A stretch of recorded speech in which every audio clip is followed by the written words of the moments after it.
வணக்கம். நெற்றிக்கண் செய்திகள். செய்தி வாசிப்பவர் ஜி.கே. லிதுர்ஷனா. முதலில் தலைப்புச் செய்திகள்.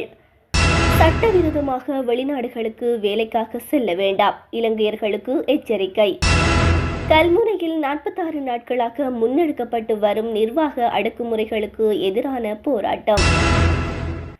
மட்டக்களப்பு மாவட்டத்திற்கு 86 புதிய கிராம சேவை உத்தியோகத்தர்கள் நியமனம். கிழக்கு பல்கலைக்கழகத்துடன் இணைய முயற்சி, அண்ணா பல்கலைக்கழகம் கோரிக்கை. கட்டுநாயக்க விமான நிலையத்தில் 2 கோடி ரூபாய் மதிப்புள்ள போதைப்பொருள் பறிமுதல். தொடர்பான விரிவான செய்திகள். சுற்றுலா விசாவில் வேலைக்காக ஒருபோதும் வெளிநாடுகளுக்கு செல்ல வேண்டாம் என இலங்கை வெளிநாட்டு வேலைவாய்ப்பு பணியகம் பொதுமக்களிடம் கோரிக்கை விடுத்துள்ளது.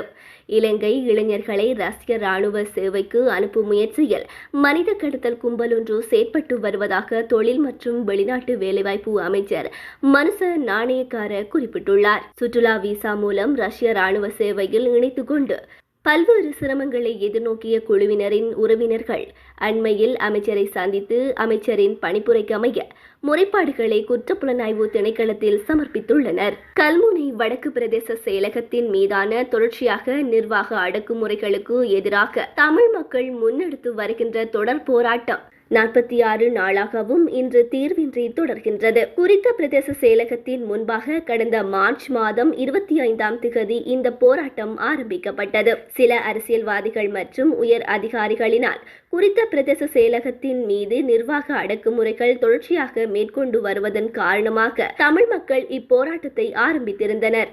கடந்த 30 வருடங்களுக்கு மேலாக கல்முனை வடக்கு பிரதேச செயலகத்துக்கு எதிராக இடம்பெற்று வரும் சூழ்ச்சிகளையும் நிர்வாக அடக்குமுறைகளையும் கண்டித்தும் 46வது நாளாக இப்போராட்டம் தொடர்கின்றமை குறிப்பிடத்தக்கது.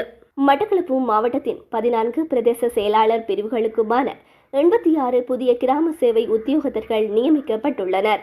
பரீட்சைகள் திணைக்களத்தினால் கடந்த 2023 டிசம்பர் 2ஆம் திகதி நடாத்தப்பட்ட கிராம சேவை உத்தியோகத்தர்களை இணைத்துக் கொள்வதற்கான போட்டி பரீட்சை முடிவுகளின்படி பிரதேச மட்டத்தில் அதிகூடிய புள்ளிகளை பெற்ற 2100 பேர் தேர்வு செய்யப்பட்டனர்.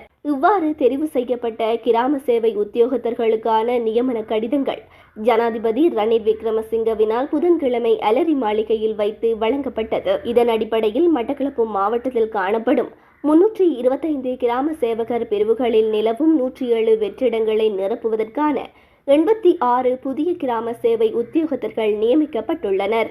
தமிழர்களின் கலை மற்றும் கலாச்சாரம் தொடர்பான ஆராய்ச்சி நடவடிக்கைகளை மேற்கொள்வதற்காக இலங்கையின் கிழக்கு பல்கலைக்கழகத்துடன் தமிழ்நாட்டின் அண்ணா பல்கலைக்கழகம் இணைய உள்ளதாக அண்ணா பல்கலைக்கழகம் தெரிவித்துள்ளது. பல்கலைக்கழகத்தின் பொறியியல் மற்றும் தொழில்நுட்பத்தில் தமிழ் வளர்ச்சிக்கான மையத்தினால் இதற்கான ஒருங்கிணைப்பு பணிகளுக்காக பரிந்துரைக்கப்பட்டுள்ளது. இதற்கமைய கலை மற்றும் சிற்பம் பற்றிய சர்வதேச ஆராய்ச்சி மாநாடு எதிர்வரும் ஜூன் 13 இந்த 3 நாள் மாநாடானது செங்கலடி வந்தாரமூலையில் ஆசியாவின் முன்னணி பல்கலைக்கழகங்களின் ஒத்துழைப்புடன் நடத்தப்படவுள்ளது. குஷ் என்ற கஞ்சா போதைப் பொருளை இலங்கைக்கு கொண்டு வந்த ஒருவர் கட்டுநாயக்க விமான நிலைய போலீஸ் போதைப் பொருள் ஒழிப்பு பிரிவு அதிகாரிகளினால் கைது செய்யப்பட்டுள்ளார். இவ்வாறு கைப்பற்றப்பட்ட போதைப் பொருளின் பெறுமதி 5 மில்லியன் ரூபாவிற்கும் அதிகம் என்று போதைப் பொருள் ஒழிப்பு பிரிவு அதிகாரிகள் தெரிவித்துள்ளனர். ஹோமாகம பிரதேசத்தில் வசிக்கும் 32 வயதுடைய நடன கலைஞரான சந்தேக நபர் தனது சூட்கேஸில் மறைத்து வைத்து இந்த கஞ்சாவை இலங்கைக்கு கொண்டு வந்துள்ளார். சந்தேக நபர் தாய்லாந்தின் பாங்காக்கில் இருந்து கட்டுநாயக்க விமான நிலையத்தை வந்தடைந்துள்ளார். 5 கிலோ 278 கிராம் எடையுடைய இந்த குஷ் கஞ்சா தனித்தனியாக 36 பொதிகளில் அடைக்கப்பட்டிருந்தமை கண்டுபிடிக்கப்பட்டுள்ளது. இத்துடன் செய்திகள் நிறைவடைகின்றன. நன்றி, வணக்கம்.